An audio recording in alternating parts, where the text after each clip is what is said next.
Malam hari ini judul firman Tuhan adalah rahasia Allah yang tersembunyi berabad-abad bagi kita. Amin. Amin. Apa? Rahasia Allah yang tersembunyi berabad-abad bagi kita. Rahasia Allah yang tersembunyi berabad-abad bagi kita. Ternyata saudara, Allah sudah menyediakan sebuah rahasia. Dan rahasia itu tersembunyi berabad-abad buat orang-orang pilihan Tuhan. Dan itu sudah dibukakannya bagi kita hari ini. Amin. Amin. Rahasia Allah yang tersembunyi berabad-abad itu disediakan untuk tempat perhentian orang-orang yang percaya kepada Dia. Haleluya. Artinya ada banyak orang yang terus mencari dan terus mencari kepuasan hidup di dalam dunia ini, mencari kebahagiaan yang sejati. Tetapi bagi kita yang percaya kepada Yesus, kita sudah menemukan kebahagiaan yang sejati. Kita tidak mencari lagi dan tidak mencari lagi karena kita sudah menemukannya. Dan itulah perhentian jiwa kita. Amin. Haleluya. Rahasia itu ternyata tentang salib Kristus. Amin. Bagaimana rahasia yang berabad-abad itu tersembunyi bagi banyak orang dan dibukakannya bagi kita hari ini. Yang pertama saudara, rahasia itu disembunyikan berabad-abad supaya apa? Karena rahasia itu bukan rahasia yang murahan. Rahasia itu adalah rahasia yang mahal. Itu sebabnya tidak dibuka sembarangan kepada semua orang. Itu hanya dibukakan kepada orang-orang tertentu. Karena itu barang yang sungguh-sungguh mahal. Amin. Amin. Kalau itu dibukakan kepada orang yang tidak membutuhkannya, sama dengan melemparkan mutiara kepada babi. Wow, saudara, seolah-olah Allah itu begitu senang dengan rahasia itu sehingga itu disembunyikannya, itu ditahannya. Itu seperti kekayaan Allah, kemuliaan, keindahan Allah itu disimpan oleh Allah, saudara-saudara. Kenapa? Karena itu bagi Allah sesuatu yang mahal, itu kekayaan dirinya, saudara-saudara. Dan tidak sembarangan orang diiler-iler, saudara. Apa itu namanya? Iya, dibagi-bagikan. Kalau saudara punya emas yang mahal, saya percaya saudara tidak taruh di sembarangan tempat. Takut diambil oleh Randi. Pasti saudara simpan itu, saudara. Di rumah pun saudara pasti simpan di tempat yang tersembunyi. Bahkan pasangan saudara mungkin tidak tahu. Demikian saudara, rahasia Allah ini disimpan Allah berabad-abad, saudara-saudara. Kenapa? Karena Dia ingin membukakannya kepada orang-orang yang Dia bisa percayai. Amin. Amin. Wow. Kalau itu dibukakannya kepada kita berarti karena Tuhan menganggap percaya kepada kita sekalian. Amin. Yang kedua, rahasia Allah yang tersembunyi berabad-abad itu, firman Tuhan berkata, tidak pernah timbul di hati manusia, tidak pernah dilihat oleh manusia, tidak pernah. Apa yang tak pernah dilihat, mana lagunya itu? Dan tak pernah didengar. Terus itu yang disediakannya bagi kita yang percaya. Kira-kira begitu. Nanti taruh di YouTube lagunya Gue Prime.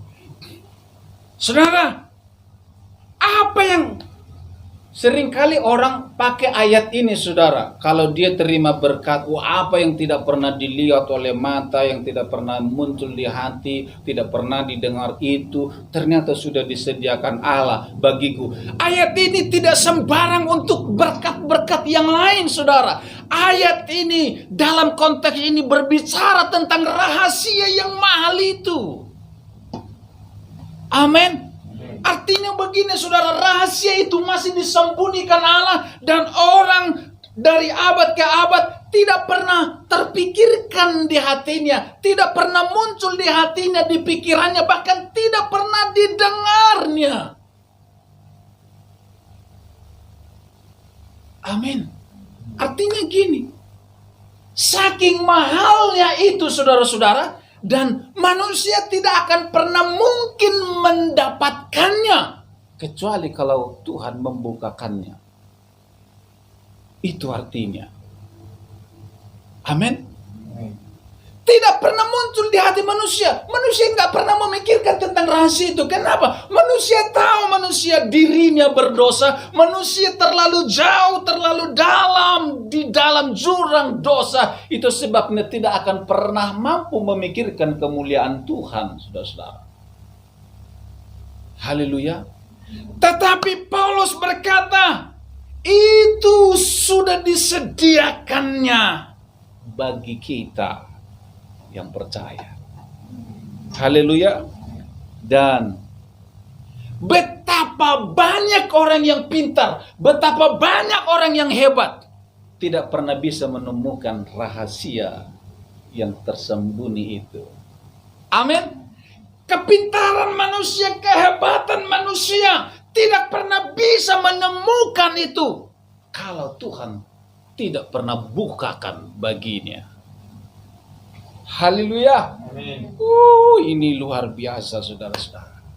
Jadi bukan karena kepintaran, bukan karena pengetahuan yang hebat dia bisa menemukannya. Bukan.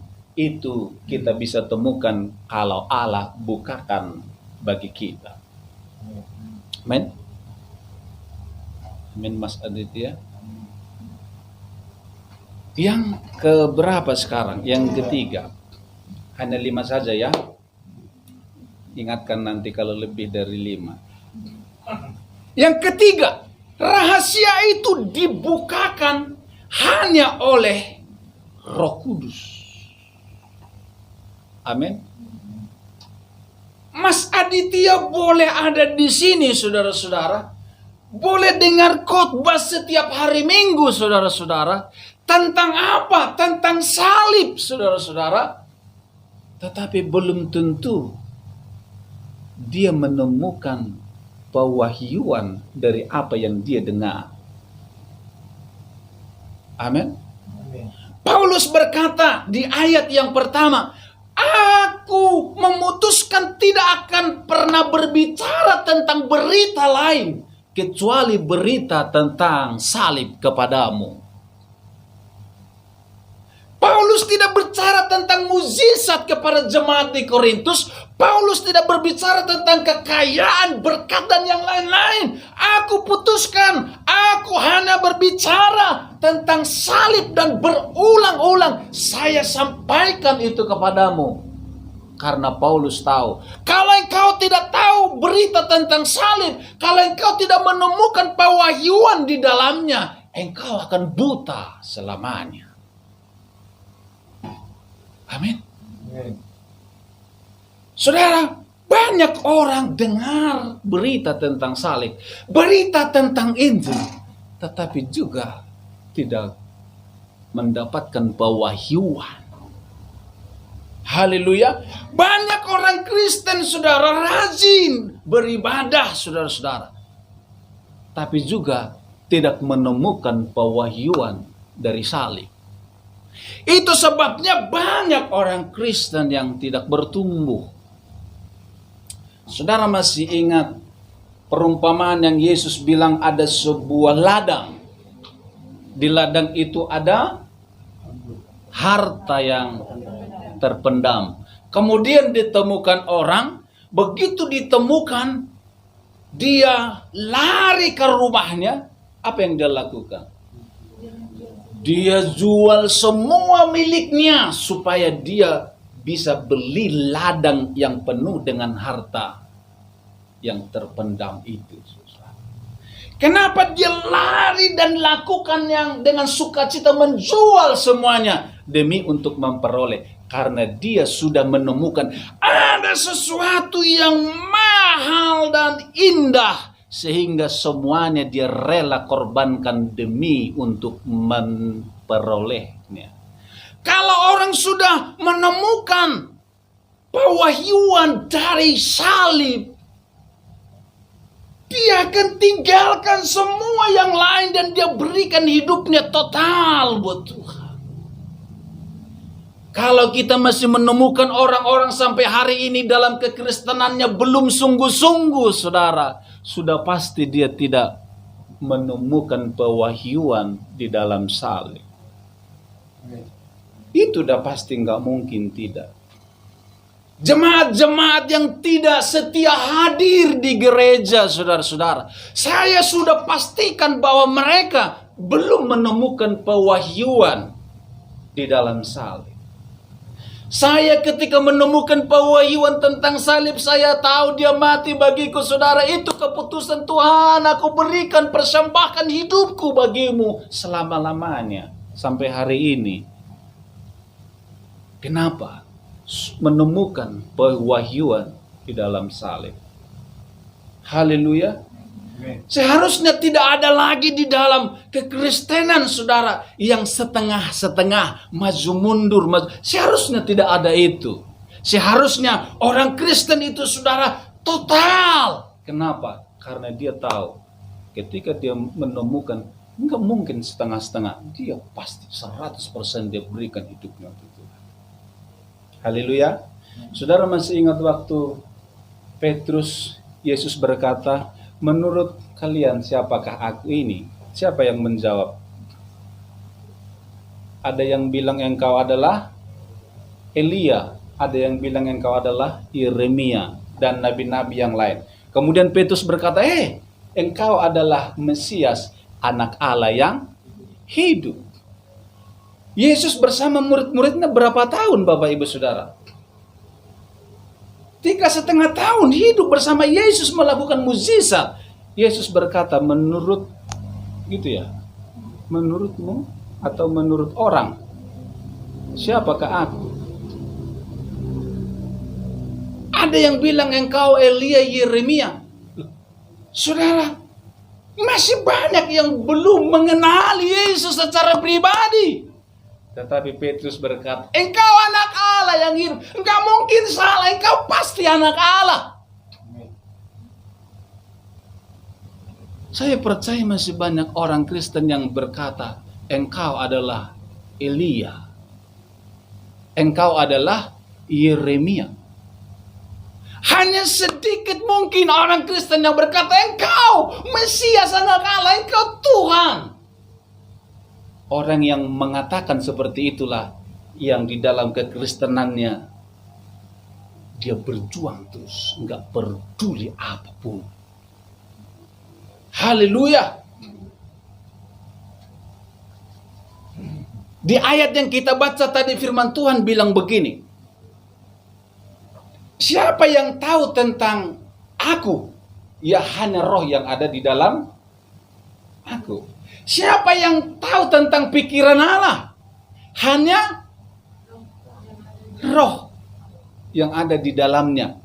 Kalau roh Allah itu dia taruh di dalam kita, berarti kita bisa mengerti pikiran Allah. Hebat enggak, saudara-saudara? Artinya gini, Abraham tidak mungkin bisa memahami tentang salib kalau Roh Kudus tidak menolongnya memahami itu. Jadi kekristenan ini bukan pengetahuan belaka. Kekristenan itu adalah pewahyuan. Amin. Saya percaya orang yang selamat dan yang masuk surga bukan orang yang pintar berteologi, tetapi mereka yang menemukan pewahyuan. Haleluya. Banyak orang dengar Injil, tapi juga tidak memutuskan untuk percaya. Haleluya. Orang pintar, orang hebat dengar Injil, tetapi memutuskan untuk menolak. Saudara, kita tidak banyak. Mungkin kita tidak pintar, tetapi kita memutuskan untuk percaya. Kenapa? Pewahyuan. Amin, saudara-saudara. Yohanes 15 berkata, bukan kamu yang memilih aku, tapi aku yang memilih kau. Haleluya. Kalau Allah memilih Mas Aditya, pasti Allah menolong Mas Aditya mengenal Allah. Enggak mungkin tidak. Kalau orang tidak mengenal dia, berarti dia belum dibukakan pewahyuan. Itu sebabnya kita perlu berdoa seperti Paulus berdoa, minta roh hikmat dan pewahyuan. Amin. Ketika kita baca firman Tuhan, kita perlu berdoa, Tuhan, bukakan pewahyuan yang baru dari firman-Mu, supaya mataku melihat kebenaran. Haleluya. Dan yang keempat atau yang terakhir? Baru keempat lah. Masa langsung 5. Yang keempat, rahasia itu untuk kemuliaan orang-orang pilihan Tuhan. Amin. Rahasia itu untuk kebahagiaan kita, saudara-saudara. Artinya, kalau kita menemukan rahasia itu, kita sampai kepada tempat perhentian jiwa kita. Haleluya. Saudara masih ingat perempuan Samaria? Dia ketemu siapa? Di mana? Di sumur. Jam berapa? Jam 12 siang. Jam 12 siang. Ketika panas terik, dia ada di sumur. Untuk apa? Mengambil air, saudara-saudara. Kemudian Yesus datang dan bertanya, minta dong airnya. Kemudian dia, kamu kok minta air? Lalu Yesus bilang, kalau kamu tahu, bukan aku yang minta air kepadamu, tapi kamu yang minta air hidup kepadaku. Kemudian bertobat wanita itu. Wanita itu, saudara-saudara, dia haus akan air dunia ini.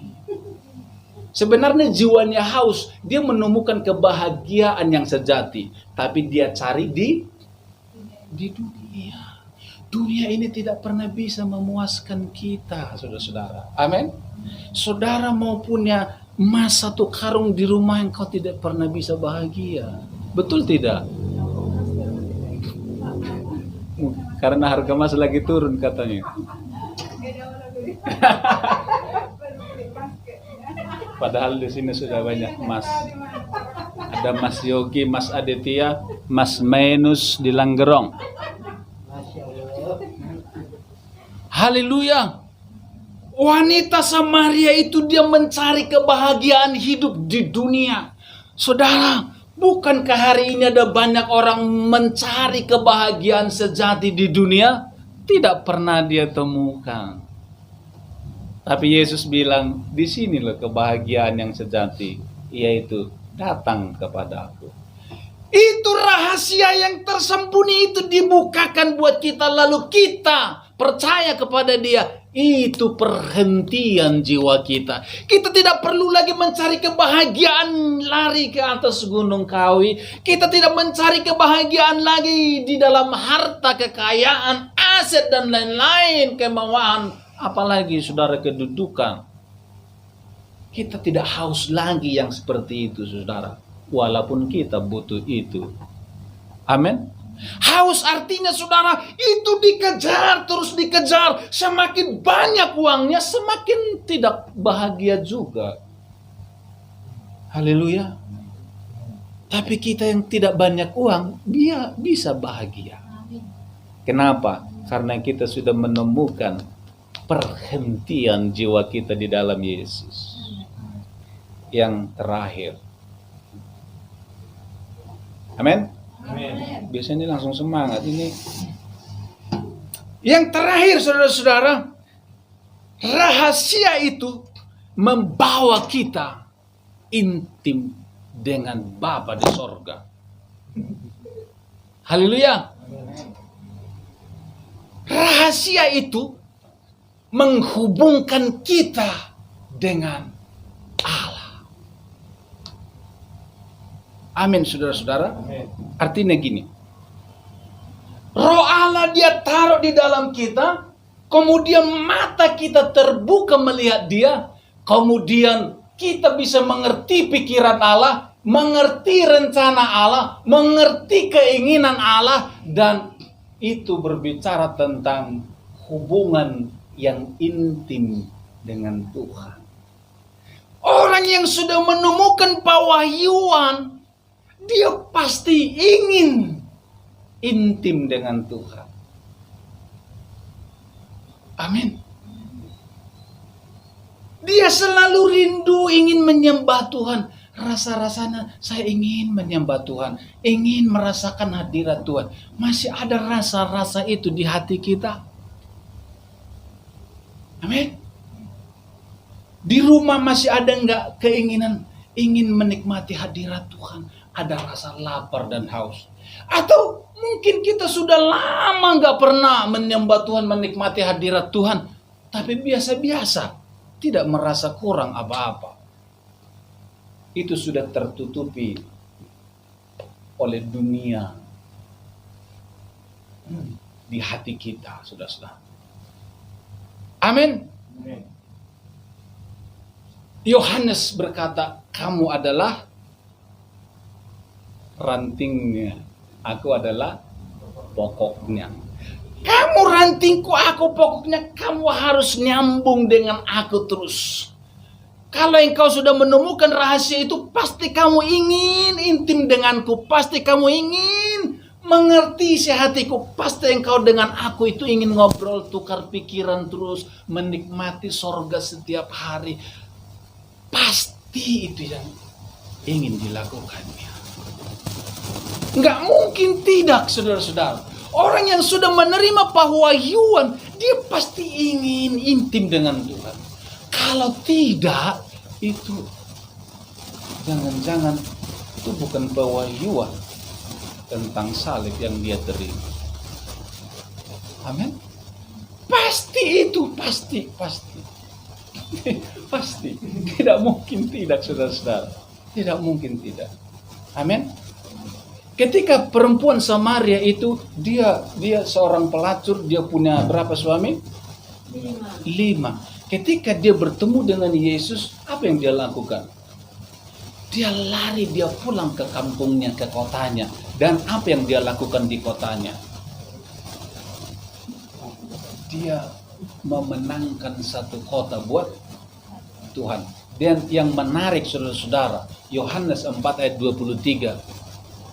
Orang Samaria yang berdosa ini, dan di puncaknya, saudara-saudara, dia bilang, aku ingin menjadi penyembah Allah yang benar. Orang bertobat, saudara-saudara, pasti dibawa menjadi seorang penyembah. Gak mungkin tidak. Tidak mungkin tidak. Kita kalau sudah menemukan rahasia ini, pasti kita ingin menjadi penyembah. Bukan di gereja, tetapi setiap hari ingin menyembah Tuhan. Amin. Kalau itu sudah terlupakan, mari kembali kepada penyembahan. Hidupkan kembali penyembahanmu di keluargamu, pribadimu, kembali bergairah untuk menyembah. Amin. supaya kita menerima kehidupan yang sejati setiap hari. Mari kita bangkit berdiri bersama-sama.